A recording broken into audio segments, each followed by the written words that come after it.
Je m'appelle François Siffre, je suis faïencier de style 17 et 18e montpelliérain. En visitant la salle des faïences du musée Fabre, à l'hôtel Gabriel Sabatier d'Espérance, et en voyant ces vases, j'ai tout de suite eu un coup de cœur et l'envie de les reproduire. Pour moi, c'était rendre hommage aux faïenciers du 17e qui ont fait un travail extraordinaire.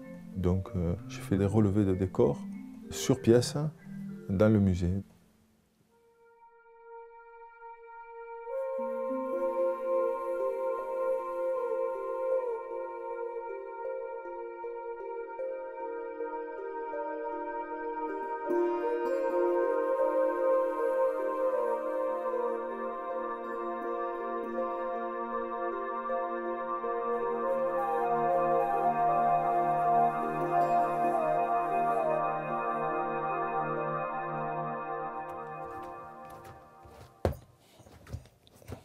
Alors ceci, ça consiste à rendre l'argile plus homogène et à retirer les bulles qui pourraient se former à l'intérieur. C'est le pétrissage de pelote, c'est le plus classique. Là on appelle ça rouler l'argile, on fait une motte, une boule d'argile que je vais pouvoir soit tourner, soit étaler sous forme de pâte pour faire un moule à estampe.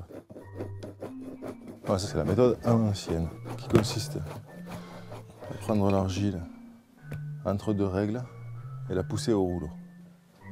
Donc, je vais donner la dimension de la croûte en argile.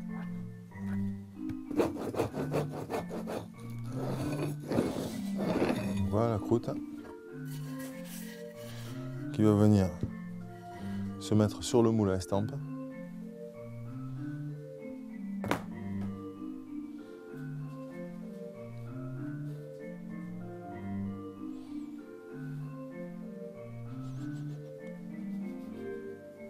Ici, aujourd'hui, c'est l'atelier Artus Siffre, puisque je suis le fils de Nicole Artus et d'Henri Siffre. Moi, j'aime à dire que je suis tombé dedans quand j'étais petit. J'ai commencé mon apprentissage avec mon père et mon oncle. Et mon grand-père, à cette période-là, avait déjà pris sa retraite. C'était en 1980. Mon grand-père, Paul Artus, à son retour de captivité, est rentré à l'école de faïencier de Fontcarrade.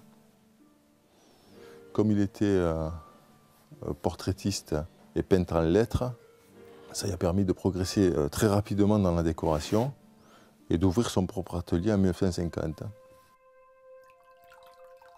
À l'origine de Fontcarrade, il y avait Raoul Dussol en 1901. Je pense qu'il a commencé à créer cette faïencerie qui est devenue par la suite une école. Donc il y avait tous les moules du XVIIe et XVIIIe siècle qui étaient conservés dans cette école. Et mon grand-père les a rachetés donc en 1950 quand Fontcarrade a fermé. Dès le Moyen Âge, Montpellier est une terre d'élection pour de nombreux potiers. Au XVIIe et au XVIIIe siècle, la production de la faïence y est florissante. Dans le faubourg du Coureau, situé au sud de la place du Pérou, André Olivier installe son officine en 1689. Son fils Jacques développe l'affaire familiale avec tant de talent qu'en 1725, il obtient le titre de manufacture royale. En un demi-siècle, l'atelier artisanal se métamorphose en grande fabrique employant une centaine d'ouvriers spécialisés. Tourneurs, mouleurs, peintres. La manufacture perpétue au XVIIIe siècle la production de vases pharmaceutiques qui meublent les apothicaireries de Montpellier et de la région. Elle fournit de la vaisselle, mais aussi des carreaux de cheminée pour les demeures languedociennes. Peints en camaïeu de bleu, ils sont ornés de ferronneries, médaillons fleuris et historiés au goût de la Chine. D'autres ont pour sujet des scènes de genre ou de la vie quotidienne. La production périclite avec la concurrence des produits importés. La fabrique ferme définitivement après la mort de Jacques en 1743. Ça, c'est un moule à estampe. L'assiette doit raffermir sur ce moule pendant quelques heures. Ensuite de quoi, elle va être sortie au tampon. Le tampon, c'est un petit peu d'argile qui permet de décoller le bord. De cette façon, une fois que le bord est décollé, l'assiette va être tout simplement retournée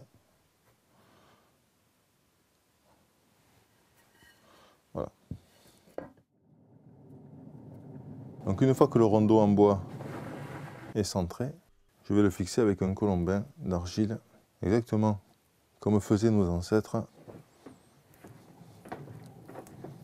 La poterie à cette époque-là était d'utilité publique, puisque c'est ce qui permettait de conserver tous les aliments, comme le grain, les liquides, les vins, etc. Enfin, tout ce dont on avait besoin pour l'alimentation était conservé dans des poteries. Donc les potiers étaient vraiment d'utilité publique. Aujourd'hui, c'est un peu plus de la poterie d'ornement, puisqu'il y a bien d'autres matériaux qui peuvent remplacer pour conserver la nourriture. Alors ce geste-là, ça s'appelle battre l'argile, mais il y a un vieux dicton qui était inscrit sur le tour, au-dessus du tour de mon oncle, qui disait « Pense que j'ai été comme toi, ne me brutalise pas ». Donc, je vais exécuter un tournage à l'ancienne. Ça consiste donc à centrer une boule. Donc il y a beaucoup moins de force que sur un tour électrique.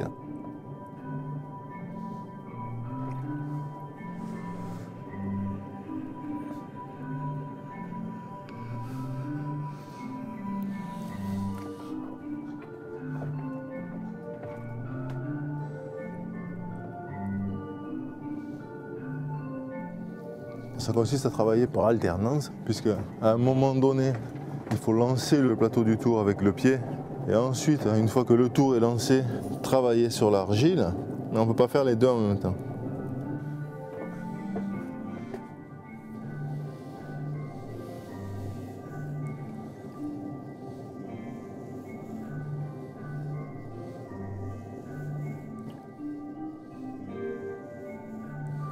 La base du tournage, c'est le centrage. Une fois que la terre est étirée sur toute sa longueur, on va donner la forme définitive à la pièce.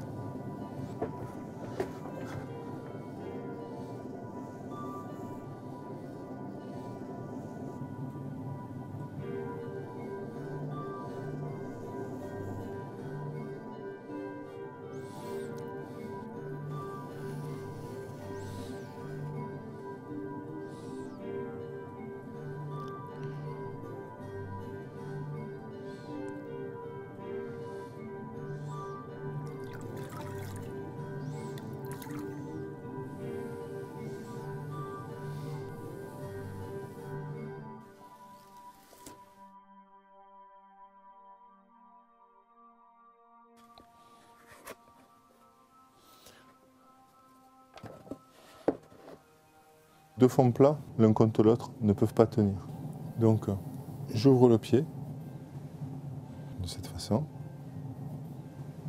Puis je vais préparer le pied pour son adhérence.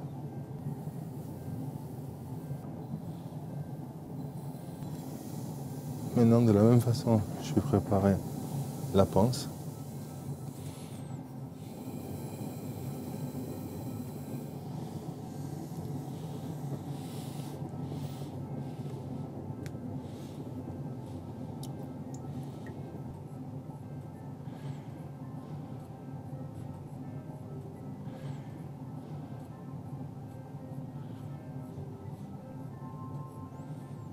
Une fois que le vase est strié et le pied est strié, on va rajouter un petit peu de barbotine pour qu'il y ait une très bonne adhérence des deux parties. Il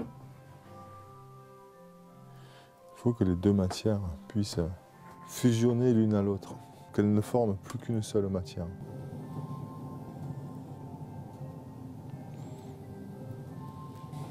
Alors après ça, on peut tout de suite le sortir, le retourner et le mettre sur son pied.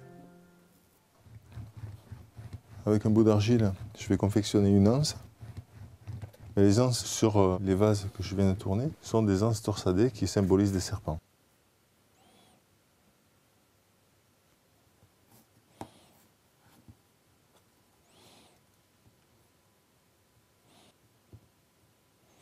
Alors, on part comme ça.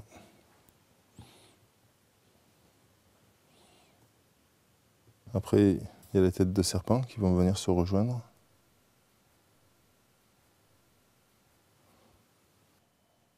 Ces anses, elles vont venir se positionner de cette façon. Et des serpents comme ceci. Voilà comment ça se présente sur ces vases. Donc avec cette fameuse vipère qui va symboliser l'antidote contre la morsure de la vipère. Produit phare de l'apothicarerie, la thériaque fait partie des 4 confections magistrales contenues dans des pots de monstres aux dimensions imposantes qui occupaient une place de choix sur les rayons des apothicaires. La thériaque, d'un mot grec signifiant animal féroce, est un antidote au poison et possède des vertus universelles. Elle était composée de plus de 80 substances dont l'opium, la chair de vipère desséchée et de nombreuses plantes diluées au miel pour donner une pâte.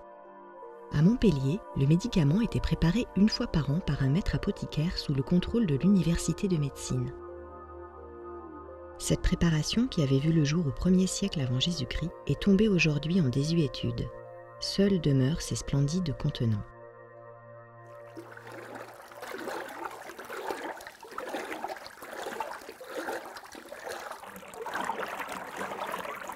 J'utilise un émail de base au zircon et je vais le transformer avec à peu près 10% d'oxyde d'étain, ce qui donne un renforcement au niveau du bleu de cobalt et du violet de manganèse. C'est comme ça qu'on obtient des très beaux bleus et des très beaux violets. Dans cet émail, il y a aussi quelques chlorures que j'ai rajoutées. Donc automatiquement, il y a une cristallisation du calcaire. Et il faut tamiser l'émail pratiquement à chaque fois pour tremper le biscuit. La pièce a été biscuitée à 1000 degrés et a pris donc la sonorité que la terre cuite a naturellement.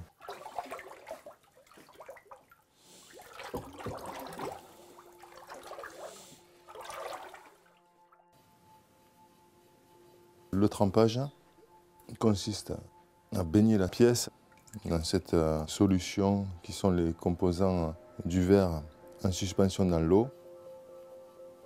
Voilà. Le biscuit absorbe l'eau instantanément et laisse cette pellicule qui va être tout de suite sèche.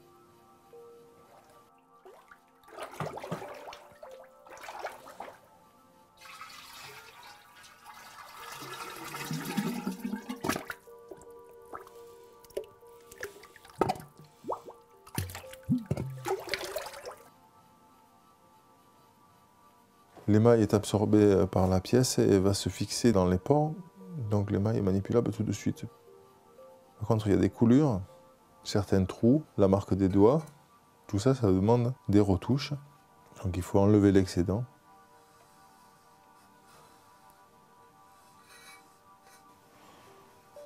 Sans percer la peau de l'émail en arrivant jusqu'au biscuit. En ce qui concerne les marques de doigts, ça va être rebouché par couches successives. Le temps que l'eau soit absorbée. Le travail de retouche, c'est un travail assez long. Et c'est indispensable pour avoir un émail homogène. Le poncif, c'est une feuille de papier calque et on fait tout un tas de petits trous sur le décor. Et on va positionner le poncif sur la pièce et on va appliquer du charbon de bois et ce charbon de bois va laisser le dessin sur l'émail frais. Ensuite, le charbon de bois ne laissera aucune trace puisqu'il va brûler à la vitrification de l'émail. C'est bien sorti.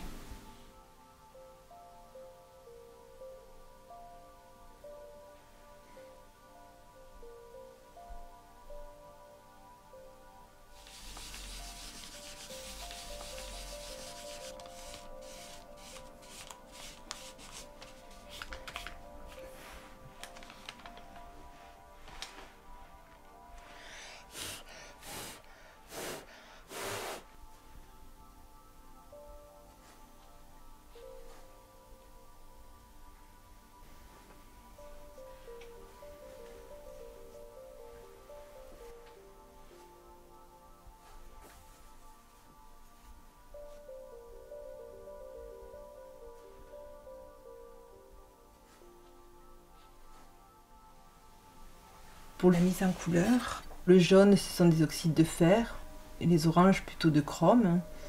Pour les bleus, des oxydes de cobalt. Et pour les tons de vert, c'est des oxydes de chrome ou de cuivre.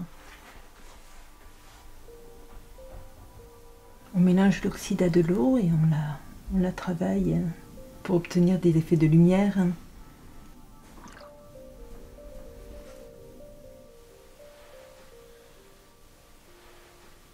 Dans le cas précis de ce vase, il y a juste de l'oxyde de cobalt et de l'oxyde de manganèse.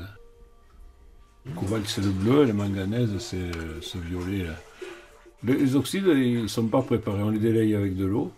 Le cobalt, le clair c'est le même que le foncé, mais avec de l'étain celui-là.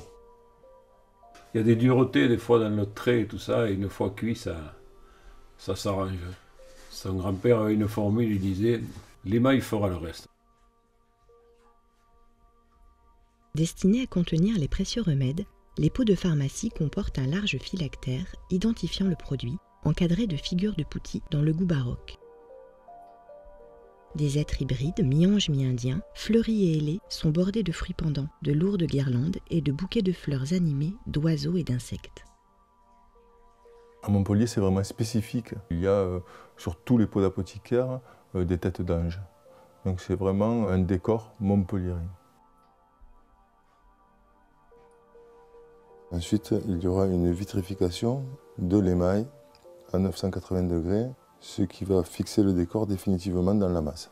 Ce qui va donner la brillance de toutes les pièces en faïence. C'est ce qu'on appelle la faïence grand feu. Le décor et l'émail vont être vitrifiés au même moment. On a fait des préparations et des recherches en partant d'une base de cobalt pur pour obtenir un bleu qui se rapproche le plus possible du bleu 18e.